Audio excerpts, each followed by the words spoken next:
So,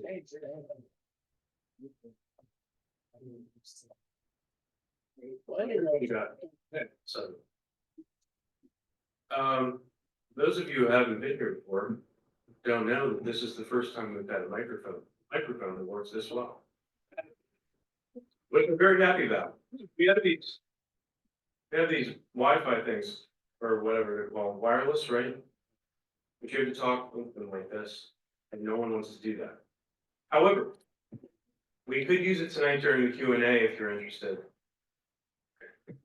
My name is Adam Bentz. I'm the director of the Library and Archives at the York County History Center. Welcome to, well, let me ask, I've been doing this for the last few presentations I've been at. How many people have not been in the building before? That's about half. Okay. Well, welcome to our new building. It's a long time coming, about 10 years, and a whole lot of effort and time and money, and here we are. So I hope you enjoy our new space.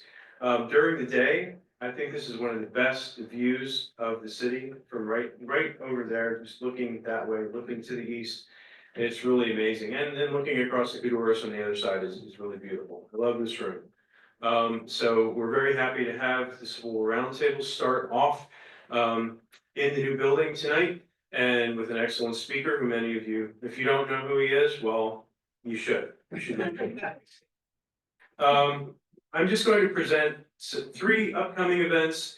Then I'm going to introduce somebody who's going to speak a little bit about an upcoming event nearby. And then Scott Rosenau will talk about next month, as well as introducing Scott. So a week from tonight, we're welcoming our All Vets organization.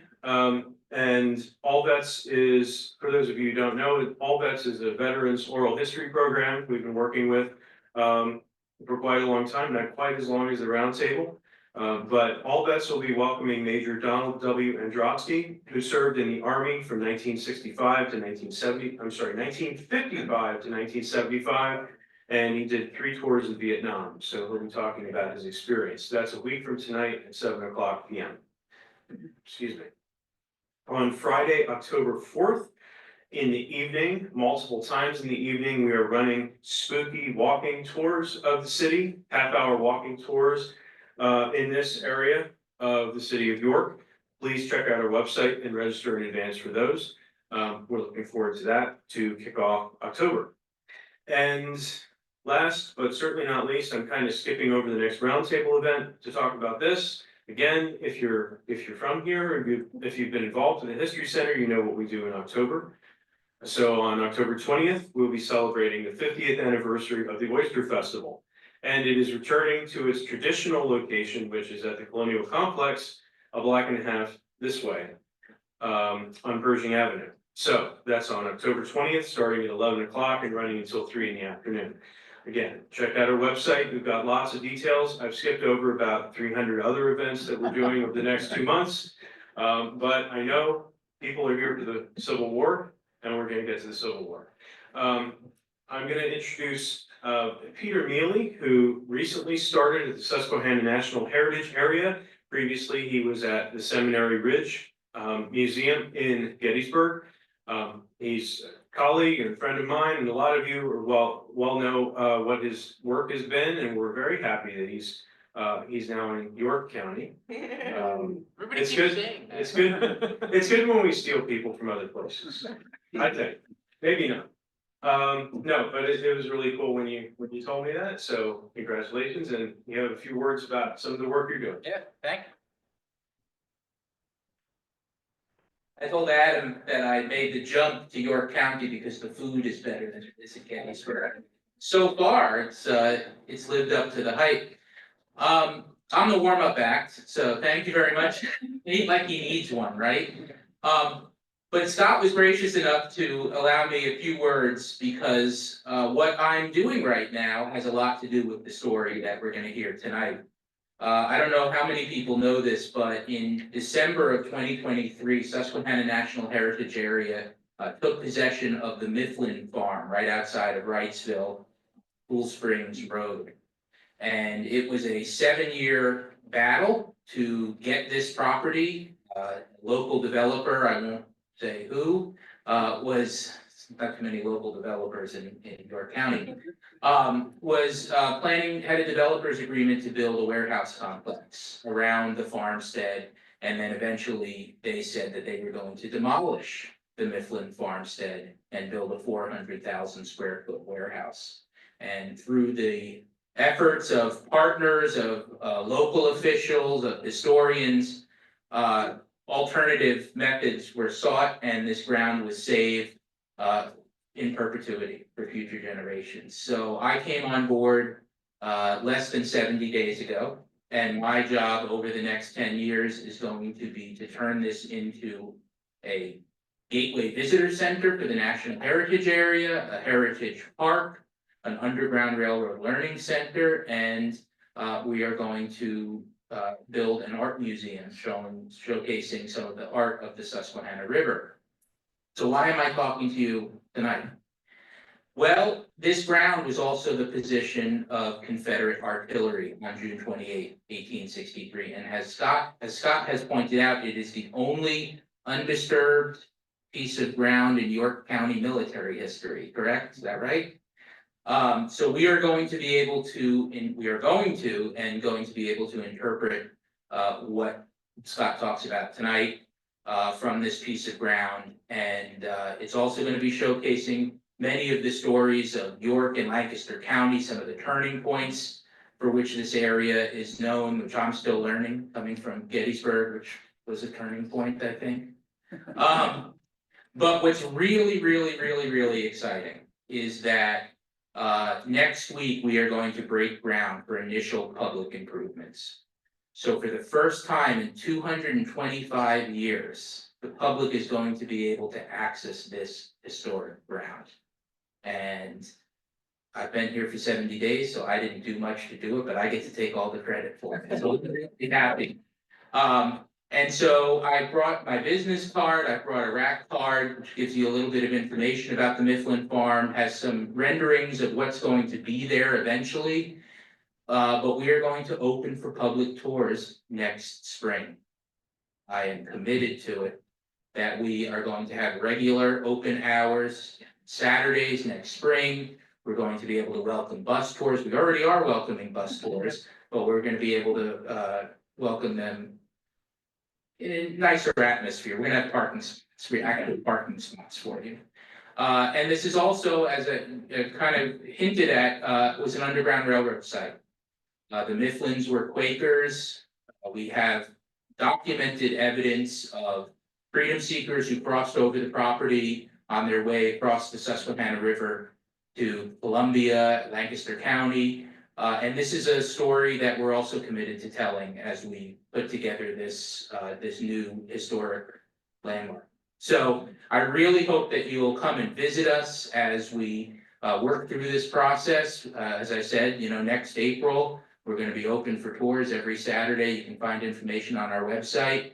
And if you have any questions for me, let me know. I'll be here until the end. So really excited to be able to talk about this project and have such great partners and people like Scott and Adam and the York County History Center. So that's all I'll say. Thank you very much. Thank you.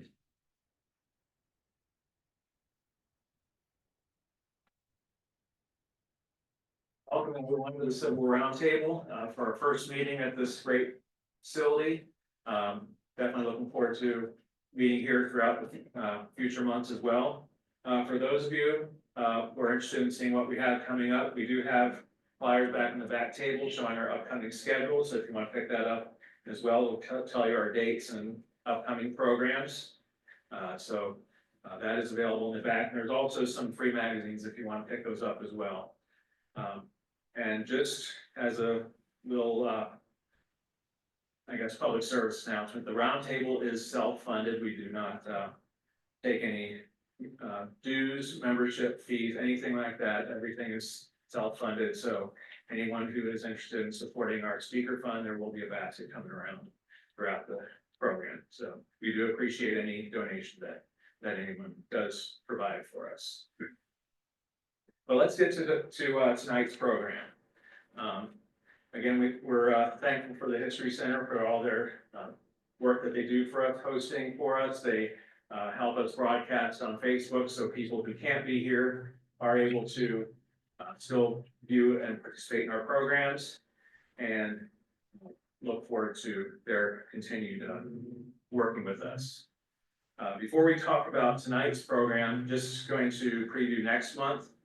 Next month, on October 16th, same location here, we're going to welcome Tyrone and Sue Kornbauer. And their program is called In Camp and Field, 1861 to 1865, the American Civil War through the lenses of the stereopticon. And that is a magic lantern. Magic lantern shows were one of the most popular forms of public entertainment during the late 1800s and early 1900s. Images mounted on glass slides were projected onto a screen using a magic lantern, while narration and music accompanied the images. In Camp and Field, 1861 to 1865, is a recreation of magic lantern shows based on an original program from May 1894. During the show, images from the original magic lantern slides will be projected through the lens of an 1890 stereopticon and will be accompanied with narration, while music from the era will be played on an 1880s portable reed organ. Definitely looking forward to all that. It sounds very interesting. Tyrone Kornbauer, the operator and narrator, and organist Sue Kornbauer will bring to life a unique form of entertainment from the past, the Magic Lantern Show. So please join us next month as we step back in time for an audiovisual historical experience reminiscent of Magic Lantern shows of the past. Sue and Tyrone are retired from Sue from teaching, and Tyrone is a specialty paper development engineer. Music is a pastime that's shared by both of them. Sue is taught and plays the piano. She also has 2 Victorian area keyboard instruments, which she plays at various venues, and is a member of the Reed Organ Society. Tyrone plays the fife and is a member of the 11th Pennsylvania Volunteer Infantry Fife and Drum in Gettysburg, and has accompanied Sue at music venues with the 19th century flute. They have various interests in 19th century technology, notably the Magic Lantern. Tyrone is a member of the Magic Lantern Society of the US and Canada, and has a collection of magic lanterns and slides. They're members of the Civil War Dance Foundation, where they demonstrate dancing of the Civil War era, and he also belongs to an informal group of former Civil War reenactors who take part in living history events portraying veterans of the Civil War as members of the Grand Army of the Republic. So definitely looking forward to their program next month. Tonight, we welcome back Scott Mingus, a local historian, fellow Roundtable member, and definitely a local favorite speaker here. He always brings a great show.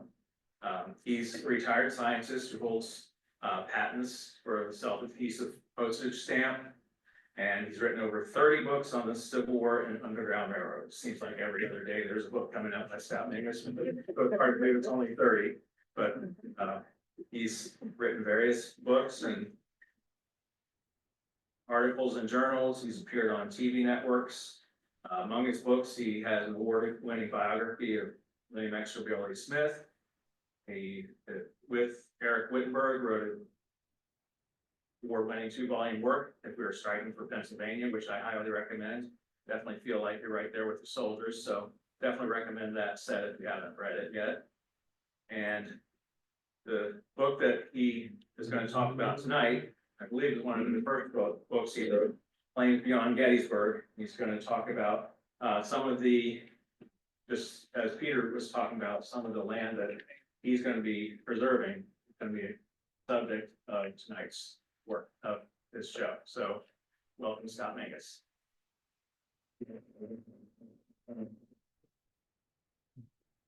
Thank you so much. By the way, as far as I know, Ty, this will be the first Magic Lantern show that I can find here in York since the 1800s. I can't find any. I went through the newspaper looking.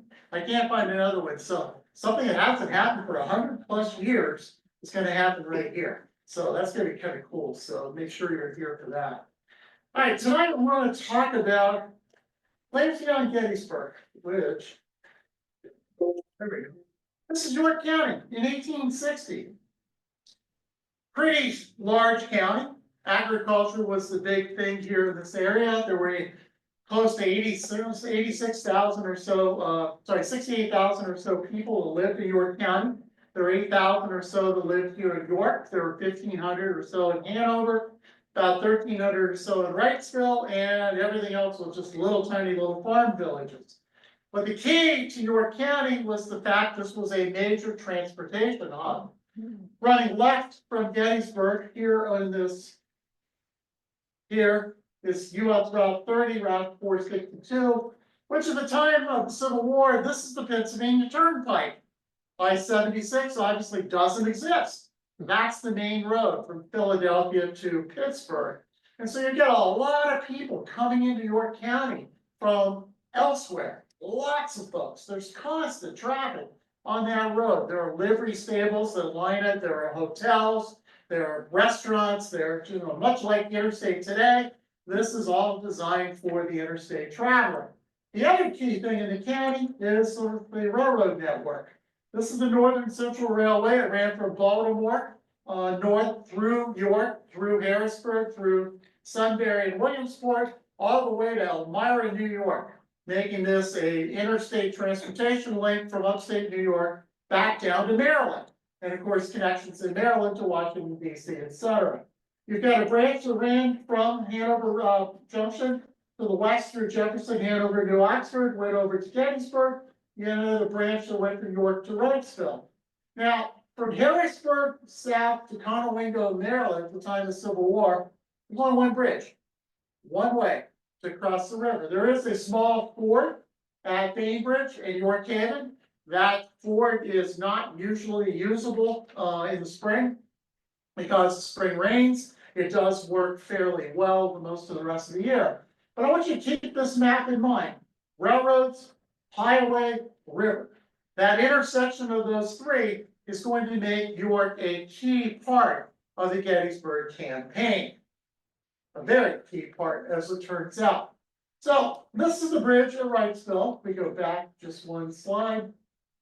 This is the bridge right here. It's the longest covered bridge in the world at the time of the Civil War. It's 5,629 feet long, a mile and a quarter long. The bridge was originally built in 1812, 1813 timeframe, had been knocked down by an ice storm in 1832. Back in those days, the river used to have massive, massive ice flows that would go through it when the river froze and everything then in the spring started letting go. And one of these massive ice flows crashed into the bridge, and then more did, and the entire bridge was shifted off its foundation. So they decided to move the bridge. They could reuse most of the timbers, and they decided to move the bridge downstream some 500 yards and build piers that were much higher than the original piers so that this new bridge was ice-proof. And it turned out it worked. Every time there was major ice flows, no damage to the new bridge, even though technically it's the old bridge.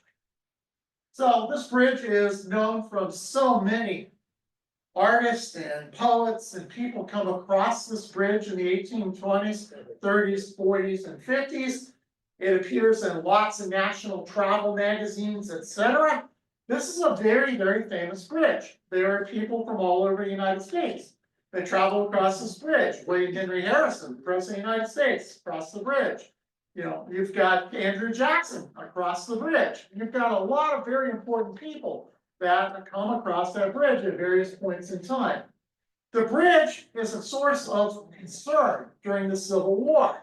In 1862, here in York, and in Gettysburg, there are a lot of concerns about the Confederate incursion. As you probably know, the Confederates are marching towards Pennsylvania in September 1862. They're going to be stopped at the Battle of Antietam, but a month later, Jeb Stuart brings his entire cavalry force into south central Pennsylvania. You guys know, we were invaded by Jeb Stuart in 1862, a year before the Gettysburg campaign. Stuart comes within 6 miles of Gettysburg, and nobody really knows where Stuart's going. There's a lot of concern that Stuart's going to come here to York and go on to the bridge. So The Committee of Safety in Lancaster was a group of big shots in the town. We had Committee of Safety here in York as well. But they go to Columbia's Chief Burgess, County Peter Fraley, and they order him that to make the bridge, render them impassable. In other words, destroy the bridge, burn the bridge, do something to the bridge so that if Jeb Stuart comes here to York County, he can't cross the river. And so there are men in Columbia that are prepared with barrels, 55-gallon barrels of coal oil that they're going to roll across the bridge and they're going to burn the bridge if Jeb Stuart makes an appearance. Stuart doesn't. A colonel named James Beaver. Any Penn State fans here? Beaver Stadium, of course. James Beaver's name was a patriarch of Penn State after the war. He is a colonel. He's taking train rides with his troops. They're coming through York County. They're on their way to Gettysburg. And when Jeb Stuart hears that the United States Army is on their way, he turns around at Fairfield, 6 miles or so from Gettysburg, and heads back into Maryland and eventually Virginia. But that doesn't change things here along the river. In Harrisburg, there are 2 bridges. In York, there's 1 in York County, and everybody's quite concerned about it. Here's about, just to show you, this picture of the bridge. I only showed you part of it. Early Western Travels, 1846. This is a nationally known tour guide, much like the Sinclair guides of the 60s, or Fodor's travel guides today, or the Michelin travel guides. Early Western Travels was a very important early work, and there are pictures of the bridge in there. It's June 1863. Stuart is the least of everybody's worries now because Robert E. Lee intends to come to Pennsylvania. It's not a new idea.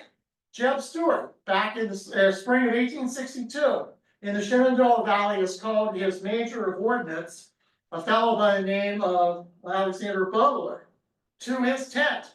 And Jackson tells Butler, who happens to double as a Confederate congressman with a lot of influence in Richmond, Stonewall Jackson tells Alexander Butler, give me 36,000 men and I will take the war to the banks of the Susquehanna. So Jackson's idea in the summer of 1862 is invade Pennsylvania. And where are the banks of the Susquehanna? Harrisburg, York. Somewhere in that triangle between Harrisburg, York, and Gettysburg, he's going to hit the Susquehanna River. This is Stonewall Jackson's grand idea to win the war. He doesn't get his 36,000 men. He's transferred almost immediately to the Virginia Peninsula, and his independent command is swallowed up within the Army of Northern Virginia. And Jackson, of course, doesn't get his independent attack on Harrisburg. But he does convince Robert E. Lee that maybe we should be going to Pennsylvania. And of course, again, in September 1862, dozens of Confederate scouts make it across the Mason-Dixon line at various locations. They are starting to come to Pennsylvania. So Lee has had this idea all winter long that we are going to come to Pennsylvania.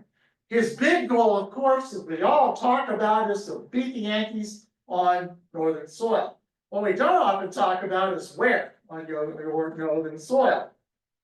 I'll submit to you, based on an extremely careful lifetime study of Confederate objectives, reports, and stuff, his objective is Gettysburg, Pennsylvania. That's where I think Lee really wants to go and concentrate his army. In fact, as late as June 29th, in the official records, he's telling A.P. Hill's entire corps, go to Gettysburg, Pennsylvania. That's countered an hour later, by the way, they're going to Heidelberg. But that's the original idea, somewhere here in York County or in Cumberland County near the Yellow Branches Creek is where I think Lee fully intends to fight a battle. He wants to win this victory. His other goals there, draw the army out of Virginia. That's important. They've been fighting in Virginia for 18 months. The food supplies are gone. In fact, most of the food that the Confederate Army is using, the Virginia farmers are giving up feeding their families to sell the stuff to the army. In fact, they're starting to bring trainloads of cows up from Florida through North and South Carolina into Virginia to try to augment the beef supply, which is rapidly dwindling. And if you read Confederate official records from the spring of 1862 or 63, Robert E. Lee's very concerned that he cannot sustain his army another summer. They gotta do something different. Pennsylvania, of course, and Maryland is a place to come. Another thing that we don't often talk about is another of Lee's secondary goals. Well, actually, this is James Seven's goal, who's the Secretary of War for the Confederacy, and that's to divert attention from Vicksburg. We know that U.S. Grant is at Vicksburg with a general from Columbia named Thomas Welsh as one of his brigadiers. He's got troops from York and Lancaster counties with him investing Vicksburg.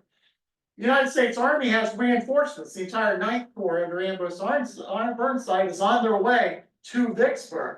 When word occurs that the Confederates may be coming this direction, Mr. Burnside and his men are turned around in Tennessee, and they will be in Cincinnati, Ohio, when the Battle of Gettysburg occurs.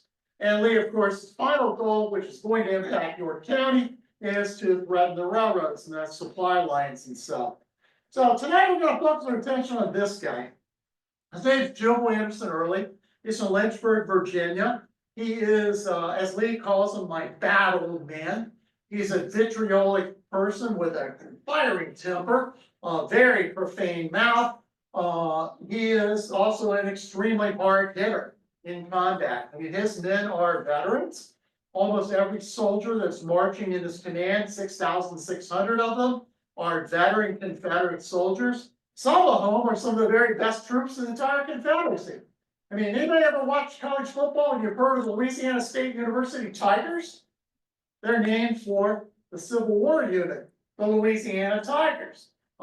Technically the first Louisiana Brigade. William Smith's Virginians, that's Jim Worley's old brigade. Again, veteran soldiers, really good. Isaac Avery with one of the better North Carolina brigades, and the best brigade of the bunch, no offense to the Tigers, John Gordon's Georgians. So you've got a lot of veteran troops that are on this command structure. Again, 6,600 Confederate troops. There's a myth, by the way, that Jeff Stewart has taken all the horsemen of the Confederate Army with him on his joyride. He didn't, of course. He leaves over 4,000 Confederate cavalry behind when he goes, including, in this case, almost 400 Confederate cavalrymen are riding, actually about closer to 450, are riding with Jim Worley, specifically the 17th Virginia Cavalry and the 35th Battalion Virginia Cavalry. So we've got horsemen, we've got infantrymen, we've got wagons, we've got lots of artillery as these guys come in. Now, John Gordon is the second commander of the brigade. He and Jim Worley will have a falling out during the Gettysburg campaign. They will never rectify their dislike for each other. But Gordon is kind of an interesting story. He has shown up at the start of the Civil War in Milledgeville, Georgia, capital of Georgia. He volunteers his services to the governor of the state of Georgia, who takes one look at this hillbilly, who's dressed like a cross between Davy Crockett and the Cal Ripken, with his baseball hat here, with a coonskin cap. That is John Gordon at the start of the war. He is a mountain man from northern Georgia, at least that's what the governor thinks. He's got 100 mountain boys with him. They look like something right out of Davy Crockett or Daniel Boone. And the governor takes one look at these hillbillies and says, I don't need you guys. Not realizing that John Gordon's one of the wealthiest men in Georgia. And a college, University of Georgia, not graduate, but at least intended. John Gordon, because he's got property in Alabama, right at the border of Alabama, Tennessee, and Georgia, he's got coal mines and lumbering operations, buys 100 train tickets out of his own money, takes his men to Montgomery, Alabama, and these Georgians sign up to be in the 6th Alabama Infantry. Gordon will officially enroll in the 6th Alabama as a private. He is quickly promoted to captain, and he's elected as the regiment's colonel. And so he goes from a private to colonel in the space of about 4 hours. Any of you guys military veterans, you ever be promoted 4 ranks in a couple hours? Probably not. Well, Gordon, by the way, at the end of the Civil War, will be promoted to lieutenant general. Well, it's never confirmed by the Confederate Congress. But to show you the quality of the guys who are coming here, John Gordon and Nathan Bedford Forrest are the only 2 Confederates to rise in the rank from private to lieutenant general in the Civil War. We're talking about a really good officer. His men are veterans, they've been shot to pieces throughout the war. Each of these regiments started with about 1,000 men. And you can see they were down by 2/3, almost across the board. Battle injuries, defections, desertions, sickness, disease, guys who just don't want to go home, guys who skipped out and went somewhere else. Gordon's got a lot of veterans. Particularly, I'm going to call your attention to the 26th Georgia. 26th Georgia is from Darien area, from McIntosh County. These guys are considered to be deadly shots. I have read in some of my research several Union reports that when they face the 26th Georgia, more men are killed versus wounded compared to other Confederate regiments in the Army of Northern Virginia. These guys are crack shots. If they're going to shoot you, they're going to kill you. They're not going to mess around and take your arm off. They're going to shoot you in the head. These guys are crack shots. We're going to get back to the 26th Georgia in a few minutes. All right. So, June 3rd to June 7th, the Confederates are leaving. Whoops. There. They're leaving their campsites between Hamilton's Crossings and Fredericksburg on the west bank of the Rappahannock River, and they're all heading towards the Shenandoah Valley. They're going to meet near Culpeper. We know what happens to Culpeper on June 9th. Battle of Brandy Station, of course, is going to occur as these guys are heading to the Shenandoah Valley. So, you got a couple problems. Problem number one, the Army of the Potomac is still back there in Pennsylvania, or in Virginia. Why? Because you got to guard all the roads that lead to Washington, and just make sure. Plus, the Confederates have left 1/3 of their men sitting across the river. You just can't willy-nilly go running back to the north because you can't sacrifice that ground. So they got to guard those river crossings, and they've got to guard the roads to Washington. And there's no way in the world, if the Confederates happen to be coming to Pennsylvania, that the Yankees can actually match them. So what's the US government do? We're going to send an officer to investigate. They put a disgruntled officer, the former commander of the Union Second Corps. His name, by the way, for all of you who have controversy, his name's Darius Couch, not Darius Cooch or other names. And the reason is my wife is a member of the Couch family. Her cousin Doug Couch is the family historian. It's Darius Couch, not Darius Cooch. Darius Couch. He's formerly the commander of the Second Corps. He does not like the Army commander Joe Hooker, and so he decides that I'm going to quit. He goes to Washington, and the Army doesn't have anything better for him to do, and they're like, all right, we got all these telegrams coming from the governor of Pennsylvania, Andrew Curtin, that says, I need help because I think the rebels are coming to Harrisburg. The U.S. government doesn't really believe they're coming to Harrisburg, but this crackpot governor thinks they are.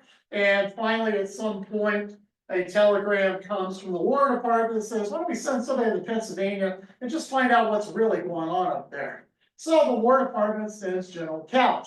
He gets on a train, he rides through New York City, comes right through the railroad tracks right behind us, goes all the way up to Harrisburg, and meets with the governor, and the governor tells him, they're coming, the rebels are coming. And Couch is like, how many men you got? 57. How many rebels are in Robert E. Lee's army? 70,000 or so. He's got 57 guys in Harrisburg to defend those river crossings. That's a problem if the rebels are coming here.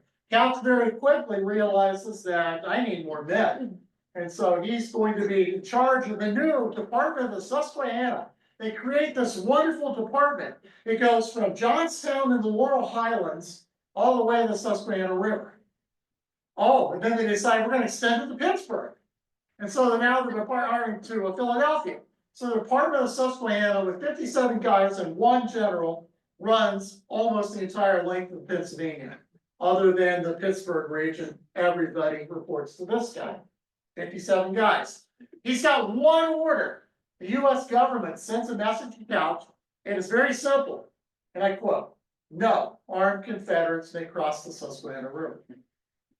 You got 57 guys, stop them. No armed Confederates may cross the Susquehanna River. All right, so on June 12th, down in the Northern Virginia, here comes the Confederate Army up and over the mountains into the Shenandoah Valley. Now, guarding the Shenandoah Valley is this guy. His name's Robert Milroy. He's a political general from Indiana, a good friend of Abraham Lincoln's. If you study politics, where Scott, which you do, he was one of the guys instrumental in having Indiana vote for Abraham Lincoln at the Chicago Convention. And Lincoln hasn't forgotten. He has made Bob Milroy a personal friend, a brigadier general, and then he promotes him to major general. So this guy's got himself a pretty fancy title. He's also got about 8,000 soldiers guarding the Shenandoah Valley. About 600 or 700 of them are from York County. They are members of the 87th Pennsylvania Infantry. Guys who are bridge guards. They were formed in September of 1862 to guard the Northern Central Railway down to Baltimore, and then they've been transferred to Romney, West Virginia, and they've been in other locations in West Virginia guarding the bridges at that point. They don't have any combat experience whatsoever. Over a 3-day period, June 13th through the 15th, 1863, the Confederate Second Corps under Richard Ewell smashes the Union forces. More than half of Milroy's men, more than 4,000 of his 8,000 guys surrender. That is the largest surrender by percentage, 52%, until Corregidor in World War II. So this is a horrible disaster for the US government. Confederates lose less than 300 men. It's a big problem. More importantly for us in our story, the soldiers of the 87th Pennsylvania scatter, those of whom are not captured. Some of them go to Beverly, West Virginia. Some of them go to Berkeley Springs. Some of them go to Hancock, Maryland. Some of them go to Harper's Ferry. And the rest of them who aren't captured walk from Winchester to Gettysburg. And from Gettysburg, they walk to York.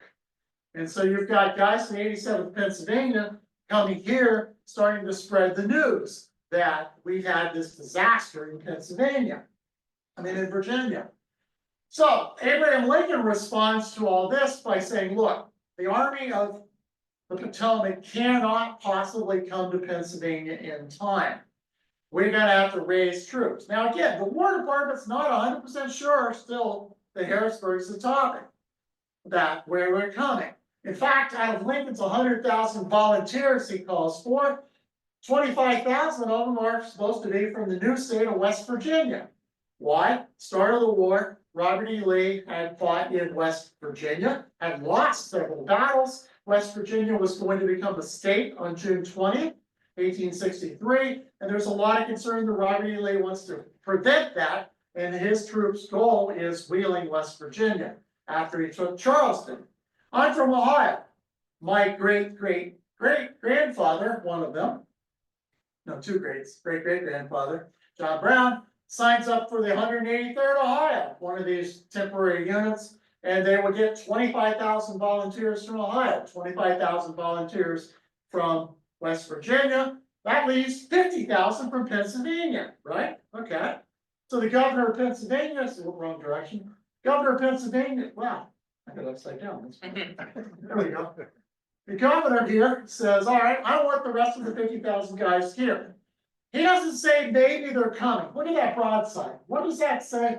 What's that key word right there, Sky? Is. Not the enemy might be coming to Pennsylvania. Not the enemy might be coming to Charleston. No. He's got the enemy is coming to Pennsylvania. Is. That's a pretty active word, right? And on this small print is you need to join the army for the duration of the emergency. Why? Because Pennsylvania does not have standing army. We don't have a National Guard. Unlike New York or New Jersey, Pennsylvania doesn't have it.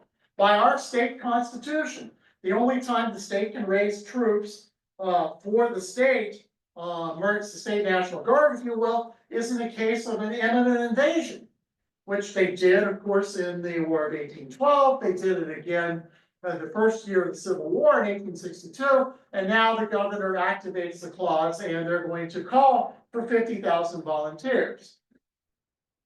But we've been hearing in Pennsylvania that the rebels are coming for almost 18 months. They're not coming. When I was a kid, I really liked a child's book called Chicken Little. The Sky is Falling. You know the story, right? Here in Pennsylvania, most people are like, they're not coming. In fact, somebody in York writes, his name is James Latimer Small, and James Latimer, he will write, most of the people in York believe the rumors are nothing but a useless fright created by the railroad men. They don't think the rebels are really coming. 50,000 volunteers. How many people do you think show up? 7,000. Only 7. So, Pennsylvania's got a problem. We got 7,000 guys showing up, almost none of whom are any good as soldiers. In fact, some of the men that show up are not good at all. They're high school and college boys from Hanover, Pennsylvania. There are people from Gettysburg College, then known as Pennsylvania College. These are guys signing up for these special militia units. Not very good. So the government decides the key is right here, the river. As you probably know, this is the longest river that drains into the Atlantic Ocean in the entire country. It's the longest river that doesn't have commercial traffic. You don't see steamboats going up and down the river. You don't see barges like you do in the Ohio River, that kind of thing. There is not commercial traffic. There were rafts on occasion with lumber 150 years ago, but no commercial traffic of any sort since then. It's a great barrier because during the Civil War, especially when it's been raining, you couldn't cross the river. It was so treacherous. There was no steady bottom. The bottom went like this in many places. There were rocks everywhere. The current was really steep, especially around the rocks. You just didn't casually swim across this river, and you most certainly didn't wade across the Susquehanna River. So again, what the government decides we're going to do is we're going to put these 7,000 guys, we're going to put 4,000 in Harrisburg to guard the 2 bridges there, the Camelback Bridge and the Cumberland Valley Railroad Bridge. We're going to put 1,000 of them down here in Wrightsville to guard this bridge. We're going to put a couple hundred to guard the ford. We're going to put another couple hundred in Hanover Junction. And we're going to send about 740 guys out to Gettysburg to guard the railroad, just to make sure. And again, their job isn't to kill Confederates. Their job is to slow the Confederates down. Nobody expects these militiamen with 3 days of training to actually make a difference against guys who've been shooting people professionally for 18 months for pay.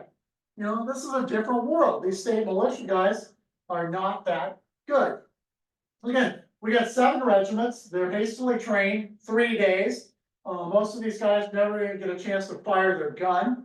They're going to send the 20th Pennsylvania Volunteer Militia to York County. The 26th Pennsylvania Volunteer Militia goes to Gettysburg. 27th goes to Columbia. As I mentioned, their other 4 regiments are kept in Harrisburg. The Republican governor of Pennsylvania swallows his pride and sends telegrams to the Democratic governors of New York and New Jersey saying, please send me your standing National Guard units. I need them. And the 2 Democrat governors comply. Bipartisanship. It actually worked at some time in our history. So they're going to send troops on trains through York County or through Lancaster County, and they're going to arrive to protect Harrisburg. About 10,000 New Yorkers. All right, so we got 10,000 New Yorkers, we got 1,000 New Jersey boys, we got 7,000 Pennsylvanians. Do the math. We got 70,000 Confederates coming. We still don't have enough men by any stretch of the imagination. So, what are we going to do? General Couch, after talking to Governor Curtin, sends a message to Secretary of War Stanton down in Washington. As matters looks now, all south of the Susquehanna will be swept. We're not going to stop these guys. The only thing we can do is keep them off the river. That's it. Remember, Couch's orders. Nobody crosses the river. And so that's the goal. Just slow people down, and then we're going to try crossing the river. On June 15th through the 19th, here comes mounted infantry. More than 3,000 mounted infantrymen and a couple thousand cavalrymen show up in southern Franklin County. They're going to destroy the Cumberland Valley Railroad. They are also going to kidnap 3 black people. More than 100 of them are going to be captured. They're going to actually walk across Cove Mountain and go to McConnellsburg, where the first 2 Confederates to die in Pennsylvania are shot dead by a New York cavalry patrol. So we've got casualties now north of the Mason-Dixon line. In downtown Harrisburg, they're feverishly defending the river by creating different kinds of earthworks. Among the volunteers in Harrisburg is Charles Carson. Charles Carson, he's my hero.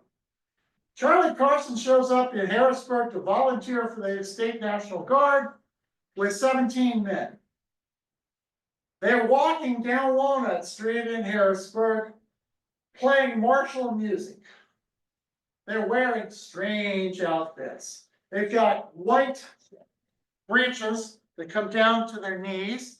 They got white silk stockings underneath there. They've got shoes with belt buckles. They got wearing blue swallowtail coats. And they're marching to military music that, you know, there's a large military camp in Harrisburg called Camp Curtin. The tunes sound familiar, but they're a little bit different. Who are these guys marching to volunteer? Charles Carson is 68 years old. He's the captain. He's the youngest man in the group. This is Company I, 1st Pennsylvania Infantry, War of 1812. In their War of 1812 uniform, marching with War of 1812 fight music through the streets of Harrisburg. That's the kind of people we got to defend the Commonwealth. Oh, by the way, the first clue that something was off was their flag. It's got 13 stars in a circle. Why? Charles Carson's father had carried that very flag in George Washington's army at Brandywine in the American Revolution. We've got American Revolution flag, War of 1812 veterans who still fit in their uniforms. Raise your hand if you're a military veteran who still fit in their uniform. Believe it or not, I asked that usually 1 or 2 people, that's it. It was fine. Most of us couldn't fit in our high school football uniforms, let alone military uniform. I certainly couldn't. So, Charlie Carson's boys are the only guys in the history of the United States Army to draw a pension from the War of 1812 and another pension from the Civil War. They are actually paid, and they are considered to be troops. All right. In Gettysburg, Major Granville Howler Electric out here on Route 30. It's the Howler family. Came down from his brother's descendants. Major Howler, Granville Howler from York, he was a good friend of U.S. Grant and George Pickett from their days in the Washington Territory in Yakima, Washington. He is back here in York because he's sick. He recruits as many soldiers as he can. He gets these college boys, and they are going to try to defend Gettysburg.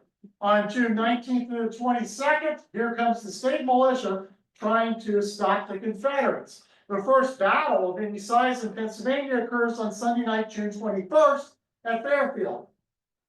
And I love the descriptions of this battle. The state militiamen, we chased the rebels off.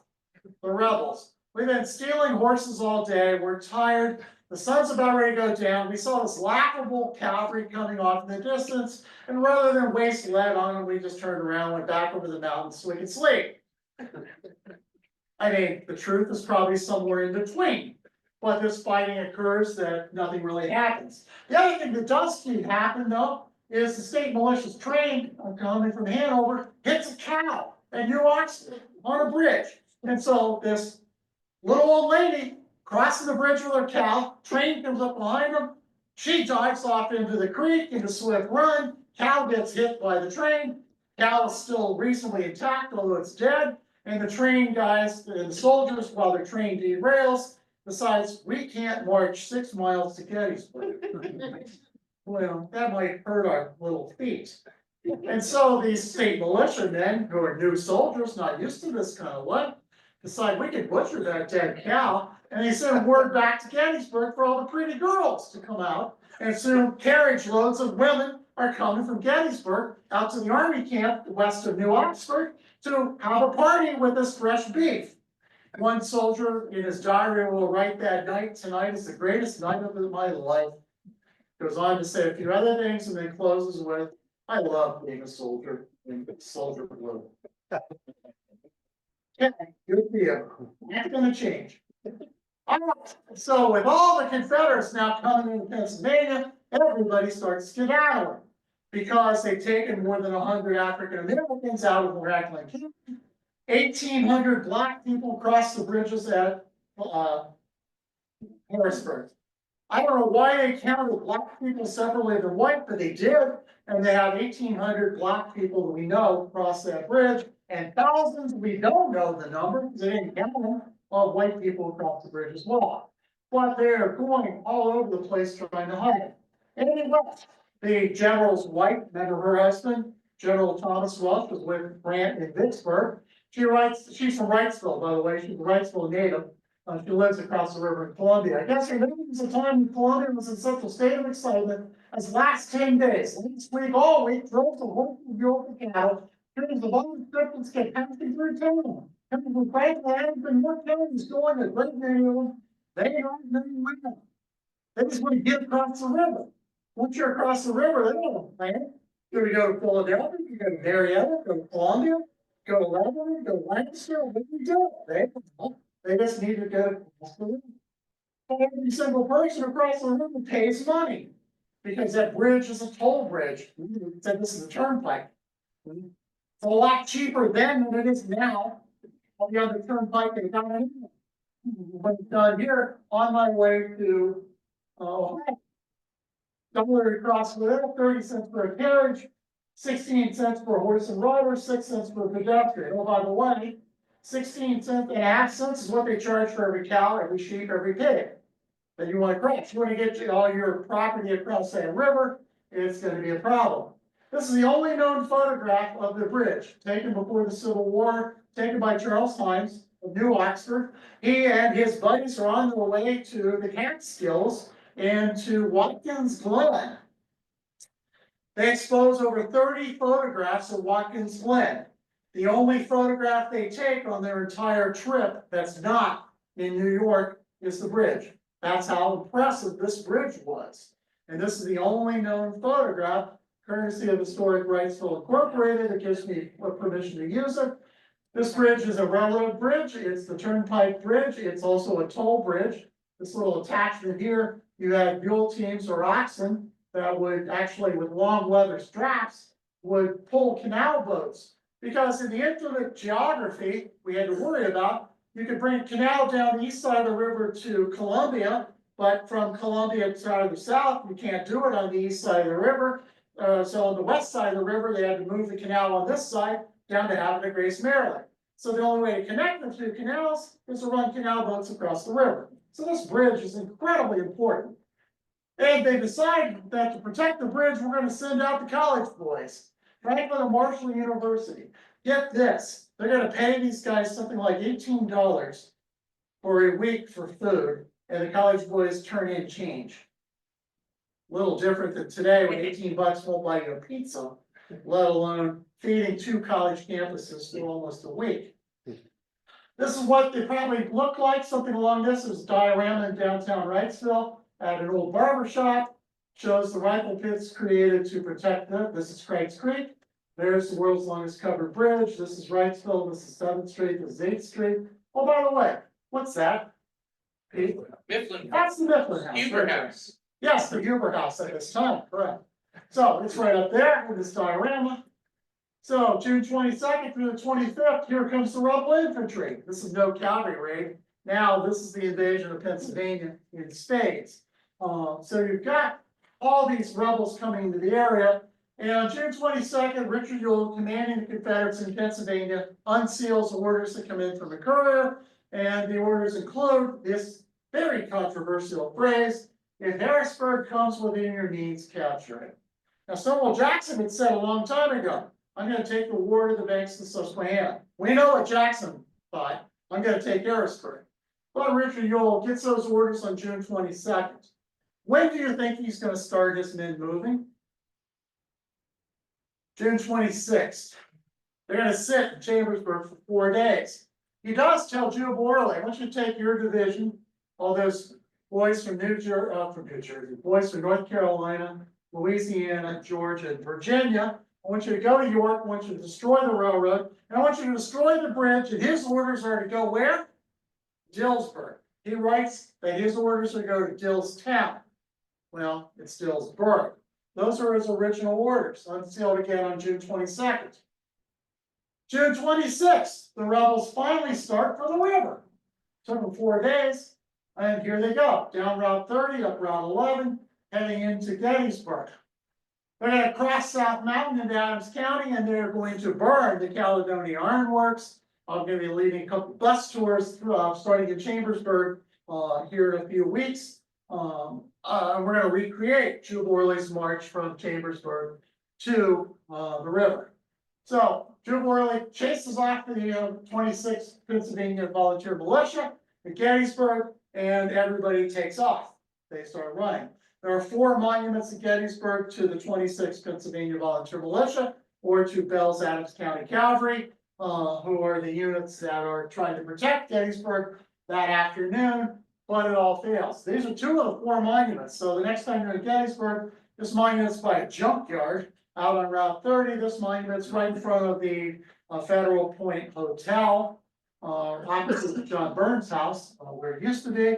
They're gonna chase the militia. These are 2 of the 4 monuments. There's gonna be a small battle at Gettysburg, and everybody takes off out of Gettysburg. And the rebels right in. This is Elijah White, 35th Battalion, Virginia Cavalry. My friend Dale Gowan gave me permission to use this. Shows all the mud and goop. 1.3 inches of rain had fallen overnight, and the roads are a quagmire. The first Union soldier to die at Gettysburg was shot by a member of the 35th Battalion, Virginia Cavalry. His name's George Washington Sandow. He is gunned down on Baltimore Pike. There's the 3rd of the 4 monuments to the fighting on June 26th. There's actually 2 monuments to Bell's Adams County Cavalry. There's another skirmish that goes out 3 miles north of York that same day, June 26th. And the 17th Virginia Cavalry routs those retreating militiamen. They've retreated from Gettysburg, they get hit, and they get hit hard. North of Gettysburg, 175 of them are captured, including 21 men from York County.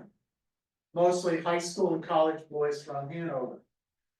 Jubal Early occupies the town. This is General Jubal Early. This is Dave W. Thornton. This is David Kindlehart, the town council president in Gettysburg, reading a list of demands that Jubal Early puts on the town. Right here is John Gordon, and he's talking to Elijah White. This is done by one of my neighbors here in York, Bradley Schmell. Saturday, June 27th, everybody leaves Gettysburg. They don't want Gettysburg. They want the river, of course, the crossings. As they come into York County, they start seeing York Countyans making weird hand gestures. And these York Countyans are crying out in broken English, most of them are German, and they're crying out, peace, peace. Everybody, peace, peace. Peace, peace. Come on. Peace, peace. They're crying out, peace, peace. And it doesn't take the rebels real long to figure out if somebody's crying out, peace, peace, you go to their farm. The horses are still there. The chickens are still there. Everything's still there. Why? Because these things,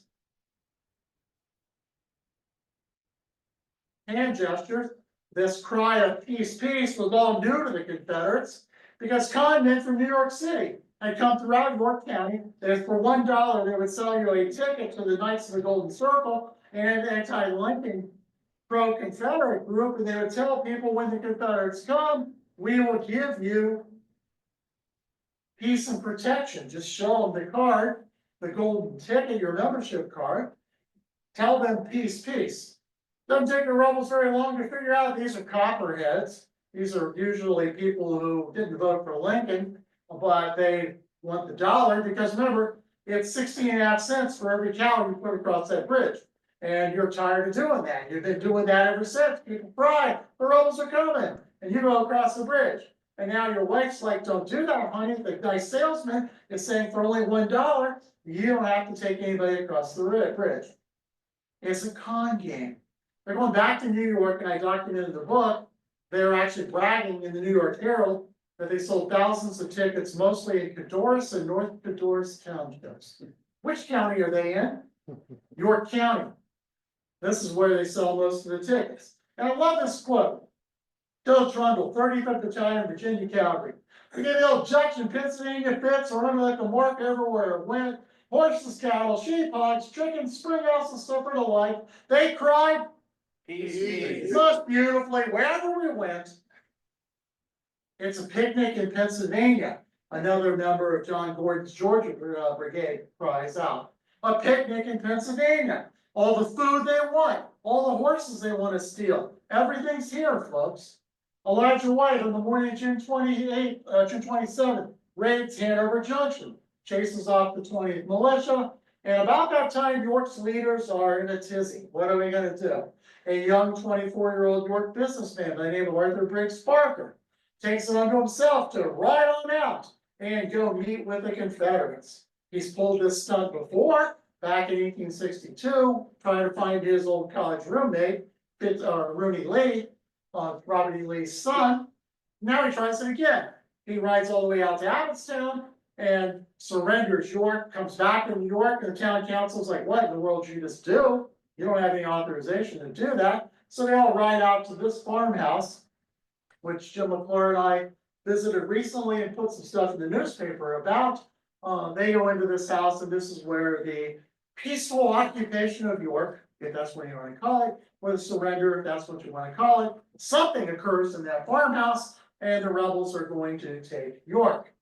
So Jim Worley that night comes down and visits that farmhouse, sees John Gordon, and tells him, you know, that militia is, quote unquote, so utterly inefficient that I want you to now, instead of marching to Dillsburg, I want you to grab that bridge, don't burn it, don't go to Dillsburg. I want you to cross into Lancaster County. I want you to take 1,000 horses that are supposedly right over there, and I want you to march through Marietta and head towards the rear of undefended on the rear Harrisburg.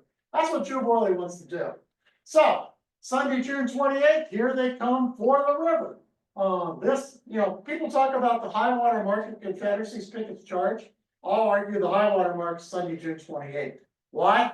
High water of the Susquehanna is what's going to stop these boys from crossing across. As the rebels hit the bridge, they're coming into York first in the morning. Again, General Jim Worley, General John Gordon, right here. This is York City Council. Supposedly, I've been told that's A.B. Parker, but I don't know. That's definitely City Council right here. And here are the Confederates marching into York on Market Street. This, of course, the York County History Center. Adam has this, and I use it with their permission. They're going to lower the flag in downtown York. Again, here is John Gordon on his black horse. This is, that's Elijah White right there. This is Elijah White. Yeah, that's John Gordon there. And again, somebody from York holding a Confederate horse as they take the flag down.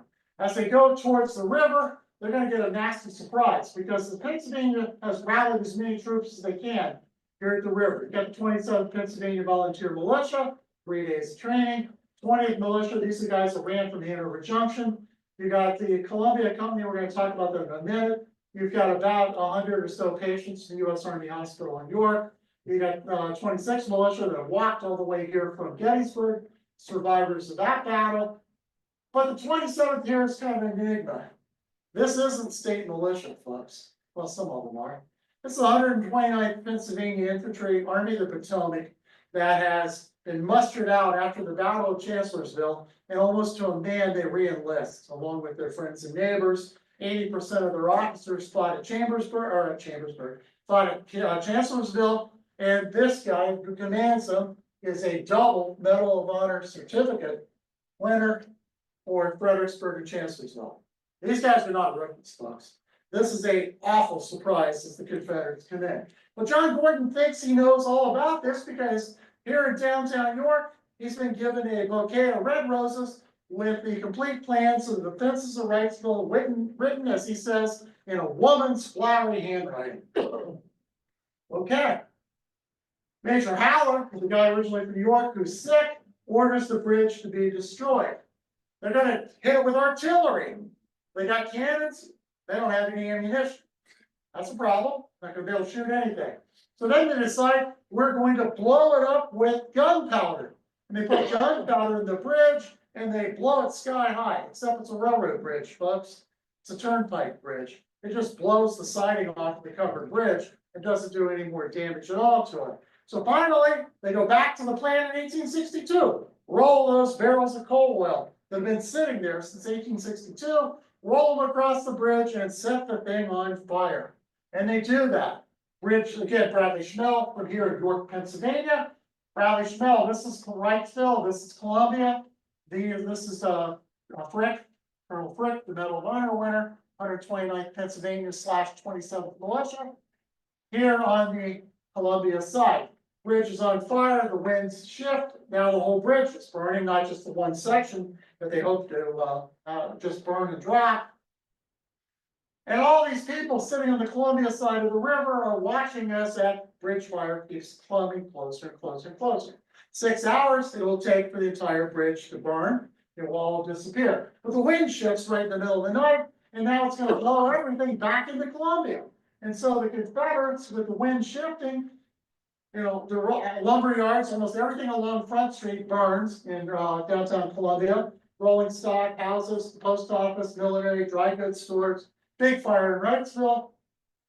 And John Gordon orders Clement Evans, second in command, to dip buckets of water.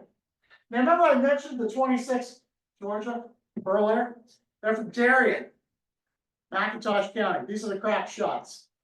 In York, down here, in Center Square, that morning, John Gordon has called the men from the 26th together and has told them, here are the streets of York, black men have burned your houses back in Georgia.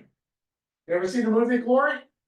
54th and 55th Massachusetts that burned Darien, Georgia. The men of Darien are in York when that happens, when they get the news. They don't realize, somebody tells them, we think they're from Massachusetts. And so they don't realize that 17 of the men in the 54th Massachusetts are from Wrightsville and Columbia, Pennsylvania.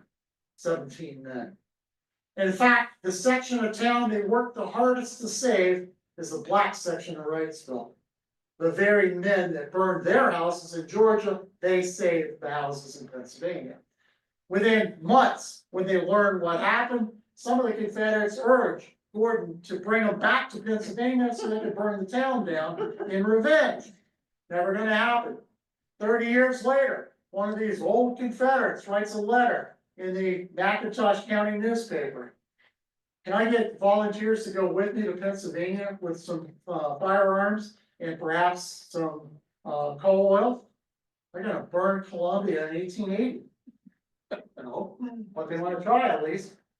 So, here we are, bridge is on fire, everything's going haywire. And now Monday, June 29th, a Confederate patrol rolls into Gettysburg, out on schedule, just to make sure that they're supposed to be there, but of course nobody's going there, because that same day, the Yankees arrived, Army of the Potomac's in Gettysburg with 56th Michigan Cavalry. Robert E. Lee changes his orders, everybody's now to concentrate at Heidlersburg or Cashtown. And middle of that, during the night, as Gordon's men were battling the bridge, a woman has come out to John Gordon. She's the daughter of the mayor, and she tells John Gordon, in the morning, why don't you come, I'll feed you breakfast for you and as many officers as you can bring. Gordon does that. He thinks this is his woman, his fight. Pete, Yorktownians can cook. This lady is a really good cook, so is her mother-in-law. Her father's the mayor of Wrightsville. John Gordon, one of the staff officers, talks about what a great meal they have. And he starts probing the woman as far as her political alliances. And all of a sudden, she mouths off to him. I must tell you, however, with my assent and my approval, my husband is a soldier of the Union Army. My constant prayer to heaven is that our cause may triumph and the Union be saved. Anybody ever mouth off to an enemy general in your kitchen? That's a problem, right? General Gordon could have pulled out his gun and shot her right on the spot. He doesn't. He doesn't really know her name. He will then go on to become a Confederate lieutenant general, railroad millionaire. He ends up as governor of Georgia, U.S. senator, writes a best-selling book, does a national book tour. Gee, I can identify with part of that in a book tour. I don't know about bestseller. But Gordon thinks he's found the spy. And he will later write, though, in his book, and I quote, other than my sainted mother and my beloved wife, that woman is the heroine of the Susquehanna, is the bravest woman in America. A York County woman, the bravest woman in America. Fast forward more than 20 years. John Gordon is on his national book tour. He's at a Chautauqua meeting in Madison, South Dakota. He hears knocks on his door. There's a bellboy there. In the morning, General Gordon, sir. There's a couple that want to buy you breakfast. He goes downstairs in the morning, and there is Mary Jane Rowalt from Wrightsville, Pennsylvania, with her formerly Union surgeon. They have retired from Wrightsville to Fulda, Minnesota. She has read in the newspaper that John Gordon's going to be speaking in South Dakota. She jumps on a train, leaves her husband behind temporarily to take care of the kids, and she rides all the way by herself to South Dakota. Has an escort with her, possibly one of her teenage boys, but more than likely one of her friends. And she buys John Gordon breakfast. And John Gordon finally learns her name, Mary Jane Rowalt. All right, so there's the bridge. You guys ever seen this picture before? It hangs in the Columbia Library. I was stunned. I turned a corner and there it is. I'm like, holy cow, I've never seen that before. There's a neat picture of the bridge after it's been burned. And look at all the people gathering pieces. I have a piece of the bridge from the 1863 bridge in my personal collection. I hope the guy who sold it to me is honest, but you never know. Supposedly they cut it up as souvenirs, and I bought a souvenir from a family in Lancaster County. So here in York, they're gonna ransom York for $28,610. Oops. Well, there we go. Bring it back. This is the actual receipt given to York. YCHC tried to buy this a few years ago, Adam, and we were outbid horribly. And we don't know where the receipt is anymore. Lila Foreman Shaw tried to buy this on behalf of the History Center. We don't have it. So now June 30th, everybody starts heading towards Gettysburg. We're gonna fight a battle there. But as the rebels leave York, here's another letter. This is Jim Worley's personal letter he gives to the David Small, the owner of the local newspaper, in which he says, you know, I didn't burn your city, I should have. I didn't do it. You guys have been burning our towns all across the South, but we're gentlemen. Well, I'm not gonna do that here in York. A year later, he burns Chambersburg to the ground, by the way. So, July 1st, here's, by the way, Jeb Stewart, where's he going? Dillsburg, because he still thinks that's where he's supposed to go. So Stewart's up here, Battle of Gettysburg rages, and of course, John Gordon's gonna lose 500 guys that went to Wrightsville, almost a little over a third of his men are going to be casualties at Gettysburg. So final slide, here's the final impact. York is captured, Early gets 400 and some horses, telegraph service is out, damage to Wrightsville. Most importantly, some guy goes souvenir hunting in Wrightsville and brings home a shell, unexploded Confederate shell, takes it home to East Prospect, and lets his kids play with it in front of the open fireplace in their kitchen. They drop the shell, it rolls in, boom, house blows up, and 2 kids are killed. Wrightsville, the only 2 civilians that died in York County as a direct result of the Civil War. So I want to thank everybody for their time and attention. I want to thank my publisher, Savas Beatty, my co-author for this book, Professor Scott Mingus Jr., who actually inspired me to write the book with his master's thesis on the burning of the bridge at Millersville University. Adam, I want to thank you. Have a great evening.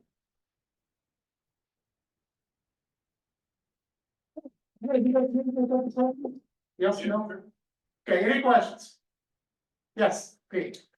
I've seen at least one account of relief workers that are trying to come from Philadelphia, Lancaster, the Patriot Daughters. Your daughters, I was wondering if you could speak a little bit about how this affected the aftermath of the battle. Go back to the slide right there, the one that's on the screen. Bring that back up.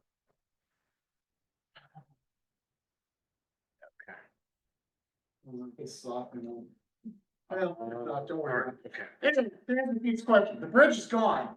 So the railroad connection is gone. So you're either have to send things all the way up to Harrisburg and back down, or you're gonna cross the river in flatboats. There we go. So with this bridge gone, that severs the number one connection between Philadelphia, whoa, let me lost it again. There we go. Number one connection between Philadelphia and Gettysburg is gone. So people are crossing the river in flatboats. A ferry service will start up later. Theodore Diamond, who is a doctor from New York City, is among the relief workers that come into here and have to wait for hours, sometimes days, to get a ferry boat or a flatboat or a rowboat across that river. So a delay, people die at Gettysburg because they can't get relief across that river. I mean, it's a problem. It's certainly a problem. Something we don't often talk about is, and Diamond actually in his memoirs writes about that. He said we were too late to save some of the men that he thinks he could have saved if that bridge had been intact. So, any other questions? Yes. The tickets, the $1 tickets. Yeah. Is there any around? Ha ha ha! I have scoured every relics dealer I know in America looking for a golden ticket. I never found one. I would like to find one. I have an open offer out with one particular relics dealer that if you ever find one, I quoted him a price. It's a pretty big number. And I told him, find me one of these tickets. Nobody seems to have them. We know about them. They're described by all kinds of, Jeff Stewart talks about it, Joe Worley talks about them. We know they existed.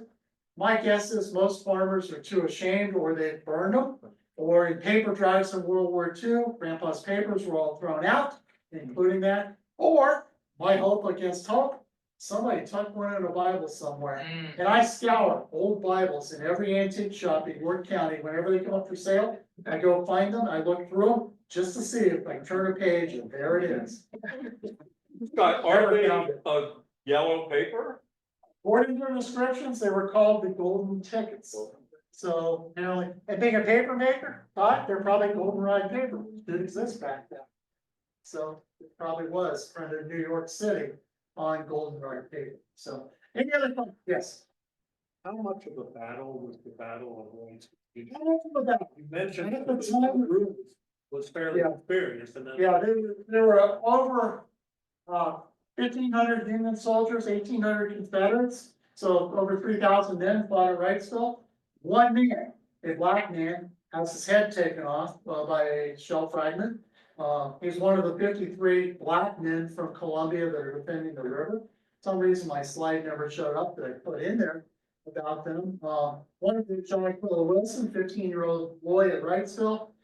In 1942 will be the last Civil War soldier born in York County to die at the age of 101. Oh, but yeah, I mean, the fighting, one man's killed, 20 or so are captured or wounded. It's a very minor skirmish by Civil War standards, very minor. So, but at the time, it's the largest battle in York County history on June 28th. 2 days later, Hanover, of course, will pass it. But this will remain, Pete, the second largest military engagement in York County history. And if you go tour the battlefield of Hanover, watch out for the traffic on all these streets, because Pete now has the last remaining Civil War battlefield in York County. Pretty much. Anything else? Yes. No. Well, one comment first. My ancestors are from both North Cadorus and Cadorus Township, so I'll try to go through any old and look for that gold. But Nice check for you. my question is, did any of those 7,000 Pennsylvania volunteers actually fight at Gettysburg then, like No. the Bucktail Brigade? We're at Harrisburg or Lancaster or Columbia guarding the river during the Battle of Gettysburg. When Gettysburg is over, all those militiamen leave and they chase Lee back to Maryland. But again, because the Pennsylvania State Charter said they couldn't leave the Commonwealth because they're there for the defense of the Commonwealth, they're going to stop in Chambersburg and they're just going to camp in Chambersburg until their time of enlistment is over. And then they're taking a train ride back to Harrisburg. Not a single member of these militia units fight at Gettysburg because they're not there. The Army of the Potomac's there. They don't need the amateurs. They went to veterans, yeah. Scott, other than the proximity to Harrisburg, what would compel the Southern Army to want to meet in Dillsburg? Well, keep in mind, back to this map. Bunches of 6,600 are coming this way, right? Other 12,000 or so are going up there. Carlisle to York, connecting them? What connects Carlisle and York? Route 74. What's the largest town on Route 74? Gettysburg at the time. What's the number one geographic feature near Gettysburg? Yellow Bridges Creek. So, yeah, that's why, is because Route 74 is the communications linkage between General Buell commanding the second corps, General Early commanding this independent force. So 74 has been a conduit all the way through, as these two officers have communicated. Remember, they start out in this kind of a wedge, and as that wedge gets bigger, as they go farther east, this communication line gets bigger and bigger. And that's where I think Gettysburg came into play, because that's the connection point. If you're gonna take Harrisburg, you need some place to concentrate your forces, and 74 is the most likely place to do it. Just bring people into the Gettysburg area. From Gettysburg, you can either move them to Carlisle, York, as the circumstance dictates. Much like Glenn the 29th says, you know, Heidelberg or Cashtown as the situation develops. So, same idea on June 22nd through June 28th. There's a major, a friend of mine sent me the transcript of, on Jim Worley's, on Edward Johnson's staff, who writes that we were told that our objective is Gettysburg. So, yeah, I got more and more contemporary accounts that suggest we may be going to Dillsburg National Military Park, not Gettysburg National Military Park, and all this transcribed. I have one final comment, and I want to leave you with something to think about. The number one question I often get, and I'm sure Pete, you get it too. What if Stonewall Jackson's at Gettysburg? You ever heard that? I'll give you one real quick answer for you to ponder. As I'm driving on the turnpike, call me, no, don't. But I want you to think about this. If Stonewall Jackson's still alive, right? I'll submit to you, there is no battle at Gettysburg, because on June 22nd, when he gets that courier and unseals the orders, his men are on the road in an hour on their way to Harrisburg. Harrisburg falls on June 23rd or June 24th. And there is no battle at Gettysburg, and we got a whole different problem on our hands. Stonewall Jackson's sitting in the state capitol building. What do we do then as Pennsylvanians? That's what happens if Stonewall Jackson's not dead. He doesn't take 4 days to enjoy the delights of Chambersburg. Actually, I've been to Chambersburg. I wouldn't spend 4 days in Chambersburg. What did you spend 4 days in Chambersburg? Jackson doesn't do that. So anytime you ever ask that question, shoot it back to the people. Jackson's alive, there is no battle at Gettysburg. It doesn't happen. So we never have to worry about Jackson taking Cemetery Hill. He's gonna take Harrisburg, folks, and Cemetery Hill. And Pete would never have been at Seminary Ridge. So we can thank Richard Gould for your career.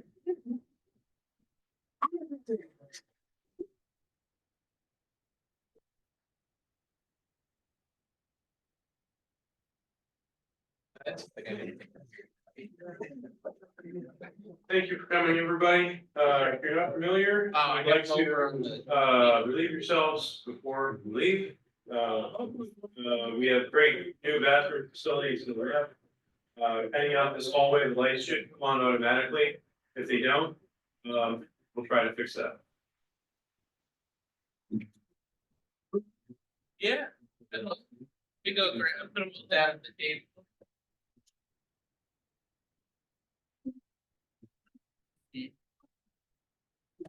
Oh, I'd love to see. Let me grab one. Or two.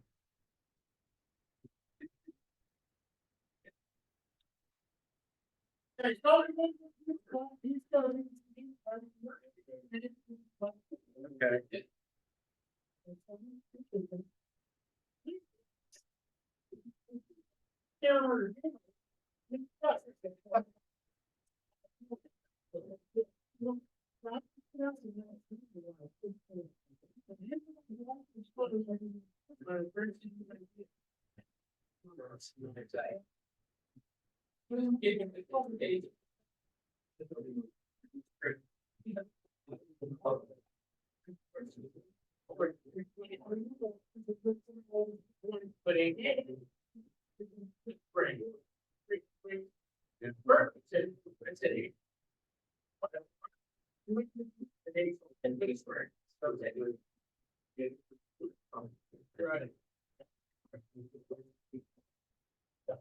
D-Day.